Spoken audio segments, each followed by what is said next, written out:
আপনারা কি কখনো ভেবেছেন আমরা কেন প্রায় বলি, "আমার কাছে সময় নেই?" কারণ হলো আমরা আসলে সময় নষ্ট করি। আমরা দিনের বেশিরভাগ সময় আলস্যে, অলসতায় অথবা অপ্রয়োজনীয় কাজে সময় ব্যয় করি। যখন গুরুত্বপূর্ণ কাজটি করার সময় আসে, ঠিক তখনই আমরা কিন্তু হতাশ আর ক্লান্ত হয়ে পড়ি। এই সমস্যাগুলো থেকে মুক্তি পাওয়ার জন্য ৩ টি উপায় আজকে আমি আপনাদেরকে বলে দিই। ১ নাম্বার পরিকল্পনা করুন।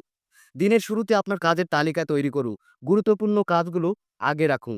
২ নাম্বার ছোট, ছোট কাজগুলো সময় মতো শেষ করুন। যে কাজগুলো খুব অল্প সময় নেয় সেগুলোকে ফেলে রাখবেন না।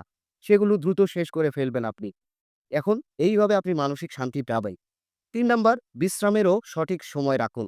একটানা কাজ না করে কাজের ফাঁকে, ফাঁকে ছোট, ছোট বিরতি নিন। এতে আপনার আরো বেশি উদ্যম পাবেন। সময়কে নিজের নিয়ন্ত্রণে নিয়ে আসুন। সময়ের সাথে দৌড়ানোর বদলে সময়কে আপনার লক্ষ্য পূরণের হাতিয়ার হিসেবে ব্যবহার করুন। মনে রাখবেন, সময় খুবই সীমিত। তাই একে ভালোভাবে ব্যবহার করা আপনারই দায়িত্ব।